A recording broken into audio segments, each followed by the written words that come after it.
కనికరపూర్ణుడే నీ కన్నీరు తుడుచును. అసమానుడైన వాడు అవమానపరచడు నిన్ను. ఓటమి ఎరుగని మన దేవుడు ఓడిపోనివ్వడు నిన్ను.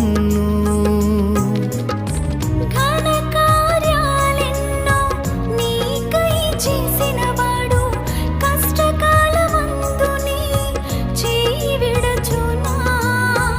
అసాధ్యములెన్నో దాటించిన నాదుడు శ్రమలో నిన్ను దాటిపోవునా. సియోను దేవుడే నిన్ను సిగ్గుపడనివ్వడు, కనికరపూర్ణుడే నీ కన్ని